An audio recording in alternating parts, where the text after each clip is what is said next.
행복이 샘솟는 책, 에너지가 넘치는 책을 만들고 있는 도서출판 행복에너지 대표이사 권선복입니다.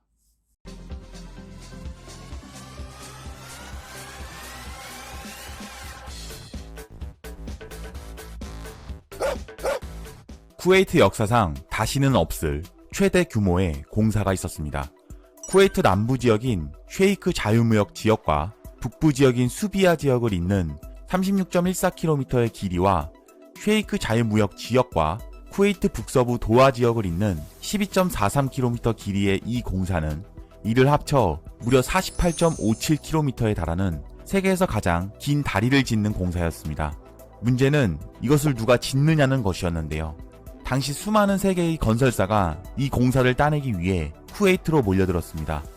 그도 그럴 것이 예상되는 공사비만 31억 달러 규모로 하나로 약 3조 5천억 원에 육박하는 엄청난 규모의 공사였기 때문입니다.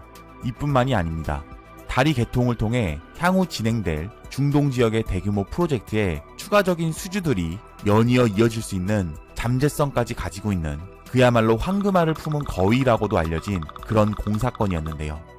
그렇게 치열한 입찰 과정이 이어지게 되었고, 놀랍게도 이 두 개의 공사 수주의 최후의 승자는 한국의 현대건설과 GS건설이 되었습니다. 36km의 메인 구간은 현대건설이 수주하게 되었고 12km의 연결 구간은 GS건설이 각각 시공을 맡게 된 것이죠. 중동 국가들은 대부분 단단한 신뢰관계를 통한 협력을 중요시하기 때문에 한국이 이 부분에서 큰 점수를 획득한 것이 승리의 주요 포인트가 되었습니다. 이란과 이라크의 전쟁 중에 포탄이 떨어짐에도 가스 정유 공장을 만들어낸 나라가 한국이었고, 아직도 세계 8대 불가사의라고도 불리우는 리비아 대수로의 주역 또한 한국이었습니다. 중동 국가는 한국의 이러한 의리를 높게 샀고, 이렇게 신뢰를 중요시하는 중동 국가의 성향답게 하나의 프로젝트가 성공을 거두자 그 국가는 물론 인근 국가에서도 프로젝트 진행 시 이는 유리한 조건으로 작용되었습니다. 하지만 수주는 어찌어찌 따왔는데 문제는 그 다음이었습니다. 세계 최대의 다리를 짓는 만큼 그 난이도가 상상을 초월했기 때문인데요.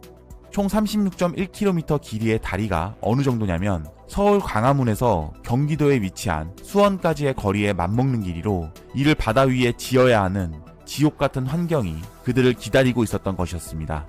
거기에 더해 중동의 더위는 상상을 초월했는데요.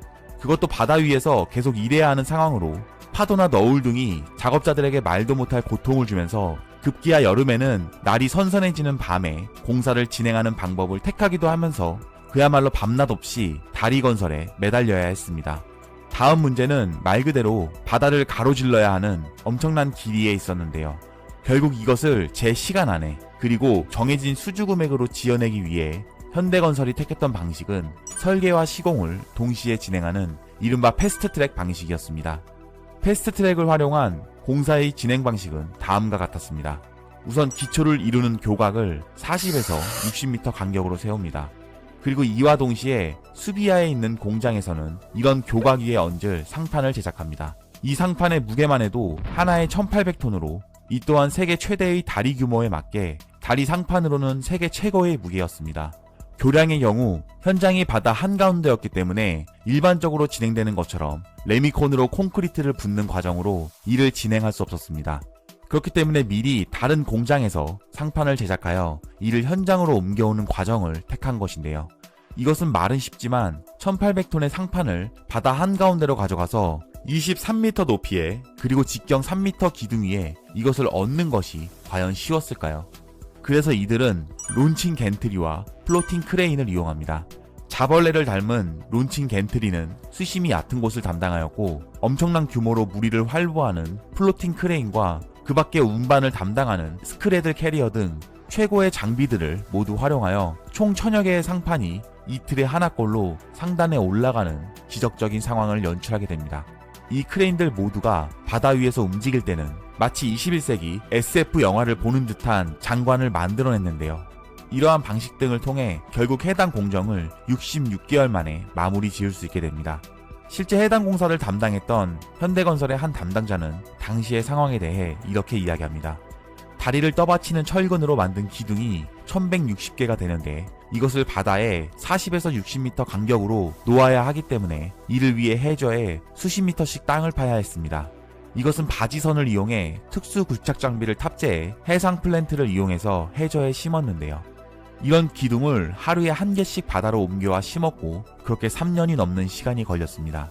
하루에 한 개의 상판을 바다로 옮겨 작업해야 했기 때문에 작업 인력들은 4개 팀으로 나뉘어서 24시간 쉬지 않고 3년 동안 계속 일했습니다. 이렇게까지 진행을 하게 된 것은 중동 지역에서는 특히 신뢰가 중요했기 때문입니다. 그렇기 때문에 약속한 공사 기한을 맞추기 위해서였는데요. 집을 떠나 머나먼 중동의 바다 한가운데에서 수많은 밤을 지새웠을 우리의 직원들이 너무나 자랑스럽습니다.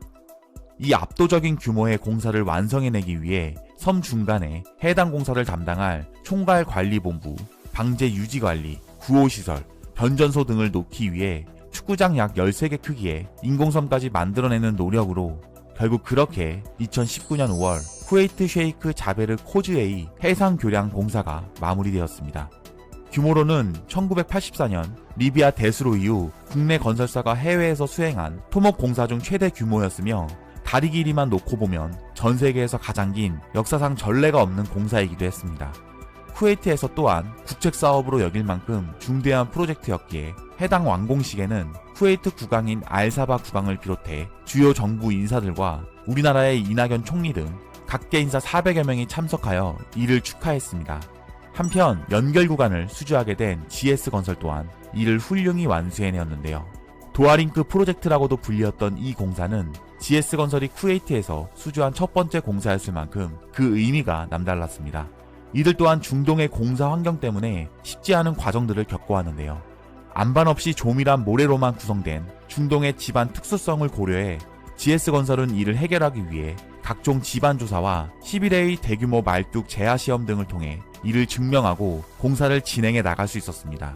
국내처럼 양질의 콘크리트를 수급하기 어려운 것도 공사를 진행함에 있어서 힘든 부분 중 하나였는데요. 쿠웨이트에서 생산되는 모래에는 콘크리트의 품질을 저하시키는 점토 성분이 있었기 때문에 채굴된 모래를 반드시 세척하여 사용해야 하는 번거로움이 있었습니다. 게다가 세척을 한다고 하더라도 쿠웨이트의 세척 시설로는 이를 완전히 제거할 수가 없는 여건이었고 이에 따른 세척 시설 부지 확보에 대한 비용 부담도 있었던 상황이었습니다. 이에 GS건설은 약 1년간의 현장 배합 실험을 통해 혼화제를 개량하여 모래 속에 문제되는 점토를 최소화하는 데 성공했고 결론적으로 수준 높은 콘크리트를 만들어내는 데까지 성공하게 됩니다. 그리고 이를 통해 성공적으로 공사를 완료하게 됩니다. 불과 60년 전만 하더라도 우리나라는 전쟁의 폐해로 인해 다른 국가의 원조를 받으며 스스로의 힘으로는 아무것도 하지 못하는 그런 황폐한 국가였습니다. 하지만 몇십 년이 지난 지금 세계 최대 규모의 프로젝트를 주도적으로 진행하며 전 세계의 랜드마크들을 한국이 만들어내는 기염을 토해내고 있습니다.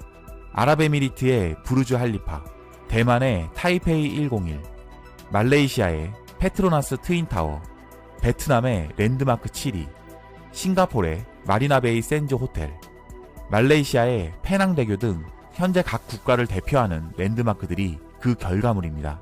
하지만 대한민국이 두각을 나타내는 것은 비단 건축뿐이 아닙니다. 문화, 경제, IT, 자동차, 반도체 등 모든 분야에서 세계적인 랜드마크를 쾅쾅 찍어대는 그야말로 만능 캐릭터 같은 모습을 보여주고 있는 게 또 한국의 모습입니다. 참 같은 한국인이지만 이럴 때는 정말 신기하고 뿌듯하며 자랑스럽기까지 합니다. 앞으로도 메이드 인 코리아가 모든 분야에서 전 세계의 수많은 랜드마크들을 찍어댈 날을 기대하며 오늘 준비한 내용 여기서 마치겠습니다. 이상 세모반의 듬직한 리포터 진포터였습니다. 도움이 되셨다면 구독과 좋아요 부탁드리고요. 앞으로도 세상 모든 반응 채널에 많은 관심 부탁드립니다. 감사합니다.